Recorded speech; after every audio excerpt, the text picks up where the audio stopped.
of the economy. They control much of our political life. They control much of the media. But what we are doing tonight is sending a message to the billionaire class, and that is, you can have it all.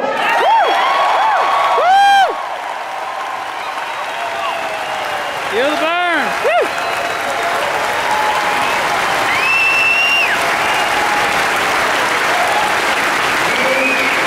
You cannot get huge tax breaks when children in this country go hungry.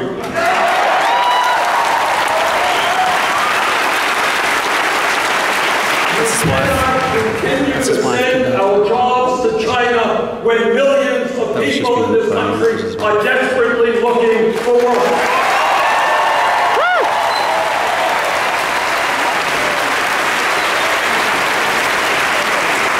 You cannot hide your profits in the Cayman Islands and in other tax havens while there are massive unmet needs on every corner of this country.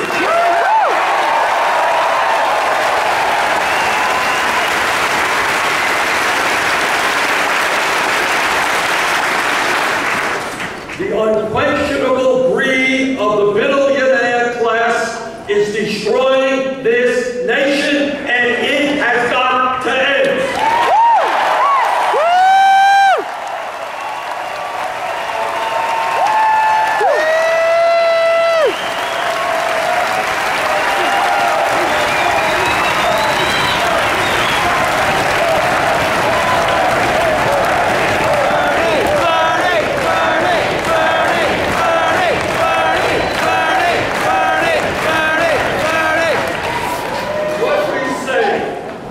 Extraordinarily wealthy and powerful people is you cannot take advantage of all of the benefits of America if you refuse to accept your responsibilities as America.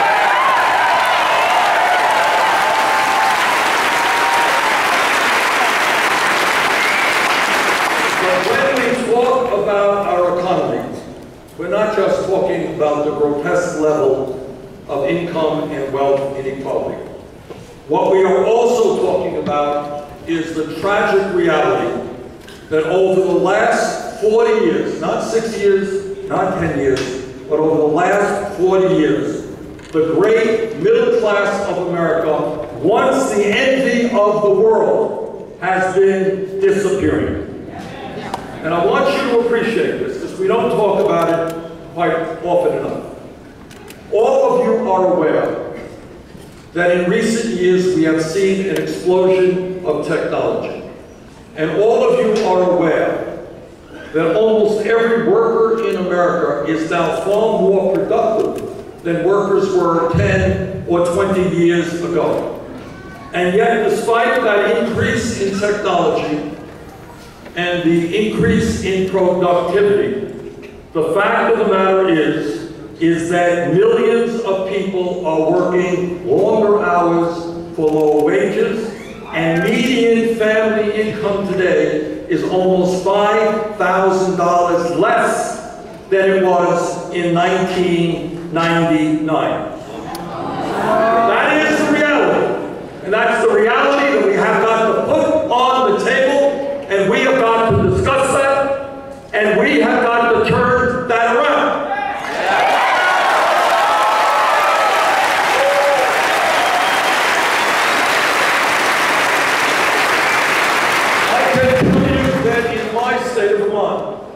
And I doubt that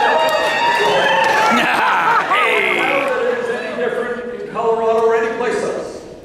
We have people who are not working one job, they're working 2 jobs, they're working 3 jobs, trying to cobble together an income and some health care. That is not what the American economy should be about.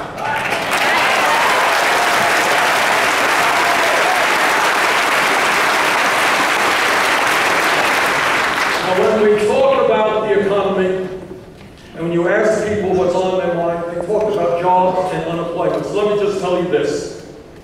When you read in the papers that real unemployment, or that official unemployment in America, is 5.4%. Don't believe it. Because the way the government determines unemployment rates is kind of complicated. If you throw in the fact that we have millions of people who are working part-time when they want to work full-time, and when you add to that the millions of people who have given up looking for work, real unemployment today is close to 11%. Let me tell you something else which is not discussed at all. And one of the fun things about running for president is you can talk about the issues that other people don't.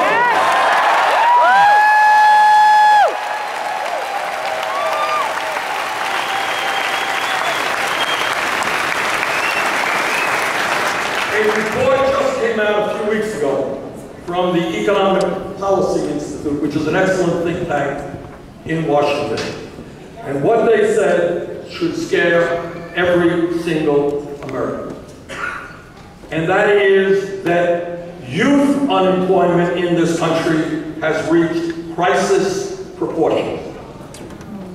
If you include those people who have given up looking for work, people working part-time, young people working part-time, when they want to work full-time, if you're looking at high school graduates from age 17 to 20, the unemployment rate for white and Hispanic young people is over 30%, and for young African American kids 17 to 20, that number is 51%. Now maybe, just think, we should start investing in jobs and education rather than incarcerating.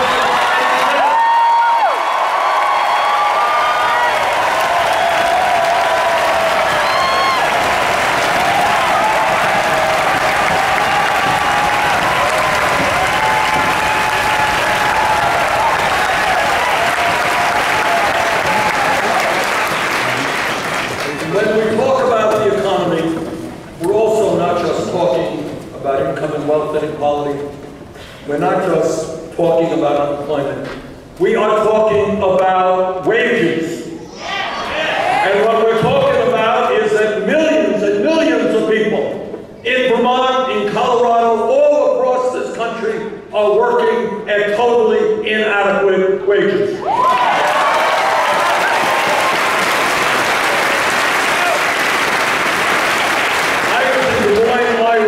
Talking to some people, and what they were at a farmer's market.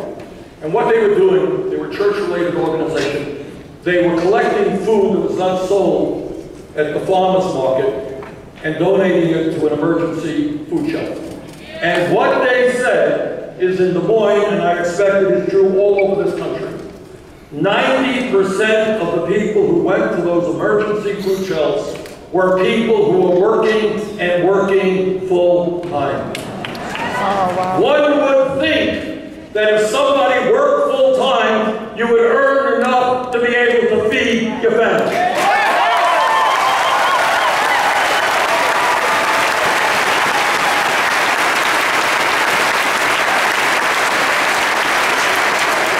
And let me state as clearly as I can that the current federal minimum wage of $7.25 an hour is a starvation wage and must be raised to a living wage.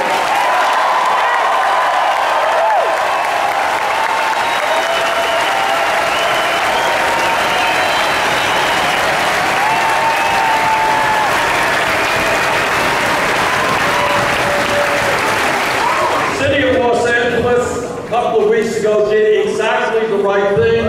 They raised the minimum wage. They raised the minimum wage over a period of a couple of years to $15